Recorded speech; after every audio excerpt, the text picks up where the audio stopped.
कौन हो तुम? क्या चाहते हो? छोड़ो मुझे। हिंदुस्तान गुलाम और हम आजाद।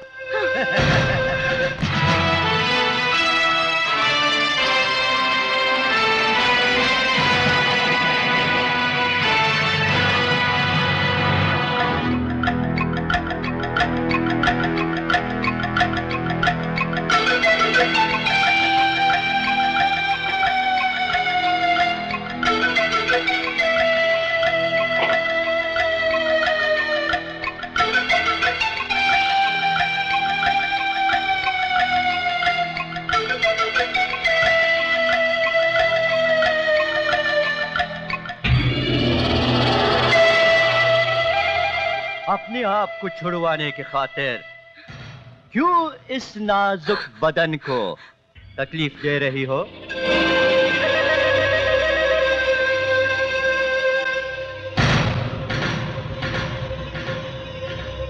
छोड़ दो मुझे। एक लड़की को सताते हो? याद रखना, मेरे पापा तुम लोगों को जिंदा नहीं छोड़ेंगे।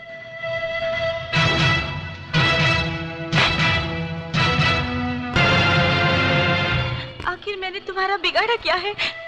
कुछ नहीं, कुछ नहीं। कौन कहता है कि तुमने हमारा कुछ बिगाड़ा है?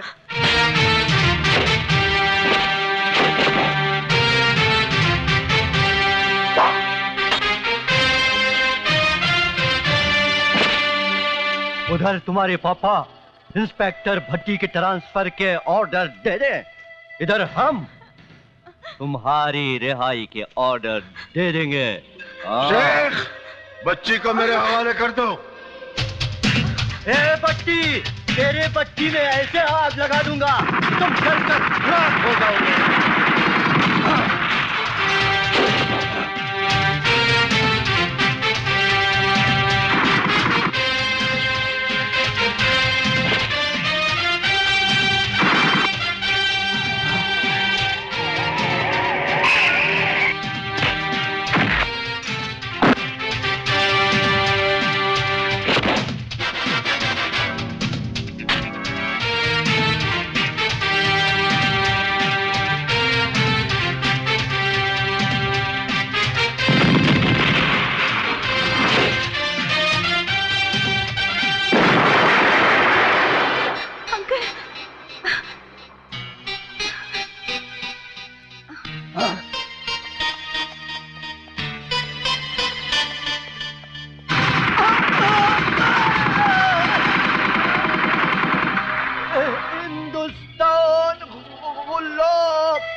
बेटे, एक ऑफिसर होने के नाते तुम्हारी इस बहादुरी पर तुम्हें मुबारकबाद देता हूं, और एक बाप होने के नाते मेरी और मेरे रुतबे की इज्जत रखने के लिए तुम्हारा शुक्रिया अदा करता हूं।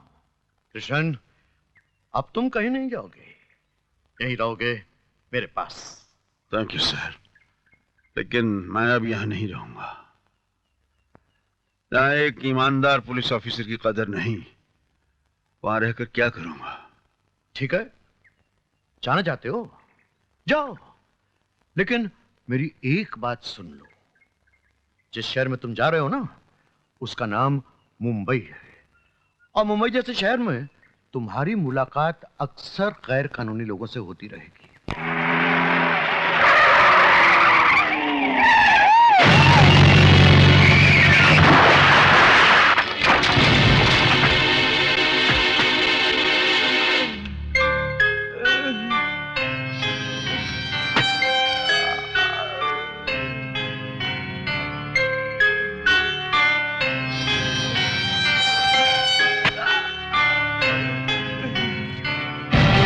मुझे माफ कर दो मालिक, मुझसे बहुत बड़ी भूल हो गई है। इस बड़ी सी भूल की छोटी सी सजा तो होनी चाहिए ना। अपने संगोछे से मेरे पैर की चप्पलें साफ कर ले।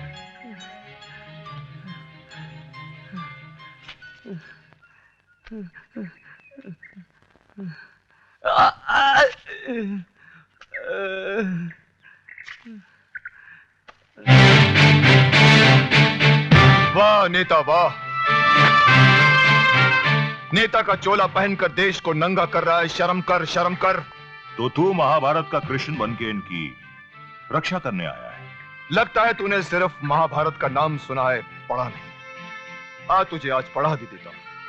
अच्छा, तो तू मुझे रामायण और महाभारत का पाठ पढ़ाने आया है? हाँ सुन, जब कौरवों का जुल्म उनके सर चढ़कर बोलने लगा और भरी सभा में उन्होंने द्रौपदी का चीर हरण करना चाहा, तो कृष्ण ने प्रकट होकर उन दरिंदों का नामो निशान तक इस दुनिया से मिटा दिया। अब भी वक्त है, सुधर जा, वरना यह देश तुम जैसे मंत्रियों के रहते फिर किसी का गुलाम बन जाएगा। देश? अरे ये देश वो लंगड़ा घोड़ा है जो हम जैसे मंत्रियों के पैरों के सहारे चलता है। हाँ, और तुम जैसे मंत्रियों के पैर घूस के सहारे चलते हैं। तुझ जैसा मंत्री देश को क्या चलाएगा, क्या सहारा देगा? चला जा, वरना तो हम तुम्हें बताएंगे नौजवान, देखेंगे कि तुम्हारे खून में कितना उबाल है। एक बात याद रखना मंत्री, मेरे खून के उबाल को मापने की कोशिश मत करना, वरना तुम्हारे वरना के साथ साथ तुम्हारी हड्डियां भी गल जाएंगी, समझे? अरे तू मुझे क्या समझाएगा? समझाऊंगा तो अब मैं तुझे।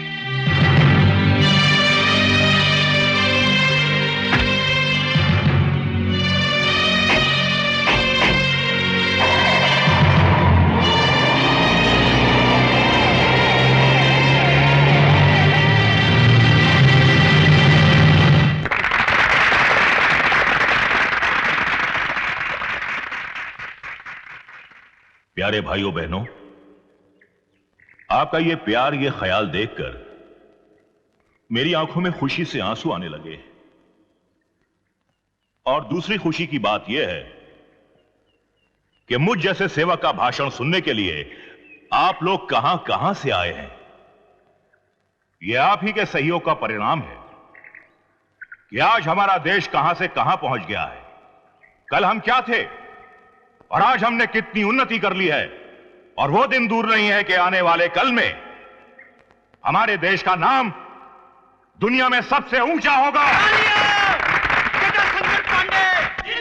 जटाशंकर पांडे आज पानी की समस्या, राशन की समस्या हल हो गई है। कैसे? आप सबके सहयोग से। और सच मानिए तो मैं अब भी पूरी तरह संतुष्ट नहीं हूं। अगले चुनाव के परिणाम के बाद मेरा सबसे पहला काम होगा बेरोजगार नौजवानों को रोजगार देना, और मेरे ये गरीब बहन भाई जो झोपड़ों में रहते हैं, इनके लिए पक्के मकान बनाना। जटाशंकर पांडे जिंदाबाद। प्यारे बहनों भाइयों, जब भी मैं अपने गरीब बहन भाइयों को तकलीफ में देखता हूं तो मुझसे उनकी यह तकलीफ बर्दाश्त नहीं होती। वाह मंत्री वाह, भाषण देने में तुम्हारा कोई जवाब नहीं। अरे क्यों इन गरीबों को महलों के ख्वाब दिखा रहे हो? क्यों इनके झोपड़ों को जलाकर राख कर देना चाहते हो? गरीब लोगों को अपनी गाड़ियों में बिठाकर उनके जख्मों पर मरहम लगाने के बजाय नमक लगाकर कब तक बेवकूफ बनाते रहोगे तुम इन लोगों को? अरे जिस्म पर लगे घाव तो भर जाते हैं, मगर दिल और दिमाग पर लगे घाव कभी नहीं भरते मंत्री। कब तक इस भोली भाली जनता को अपने जान में फंसाकर इनके रगों में बहते हुए इनके नाक के खून को पानी बनाते रहोगे तुम? भाइयों, देखा आपने, लगता है इस गुंडे को विपक्षी दल ने हमारी सभा भंग करने के लिए भेजा है। इंस्पेक्टर मुंह क्या देख रहे हो? उठाकर बाहर फेंक दो इसे। अरे चुनाव से पहले बहुत लूटा है मंत्री तुमने इस भोली भाली जनता को, और इनके पास ऐसा कोई रास्ता नहीं, ऐसी कोई अदालत नहीं जहां तुम्हें खदेड़ कर ला सके और पूछ सके कि क्या हुआ उन वादों का जो तुमने जीतने से पहले इनसे किए थे। ले जाओ ऐसे। अरे मेरी एक बात कान खोलकर सुन ले मंत्री, तुम्हारी असलियत जानने के बाद ये लोग तुम्हें वैसे ही खदेड़ देंगे जैसे विदेशियों को इस देश से खदेड़ दिया गया था। याद रखना मेरी बात, याद रखना मंत्री, याद रखना मेरी बात, याद रखना। अरे बैठो भाई, विरोधी दल का आदमी आप। का गुंडा जिंदा अभी, उठाकर लाओ साले को। नेताजी, इन छोटी मोटी बातों के लिए टेंशन मत लिया करो। मुकेश एक बस्ती का ही गुंडा है ना, कोई शहर का डॉन तो नहीं है ना। और फिर कभी बड़ा गेम बजाना हो तो कल्लू बच्चा आपके साथ में, याद रखना। ये छोटे मोटे काम तो मेरे प्यादे लोग ही कर लेते हैं। जब तक तुम उसे हमारे पास घसीट कर नहीं लाओगे, हमें चैन नहीं मिलेगा। हाँ हाँ, हो जाएगा, छोटा सा काम है। ओके।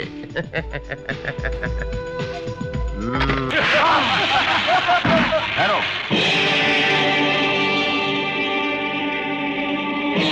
गरीबों के इनकलाब से बहता हुआ खून पानी हुआ हो या ना हुआ हो,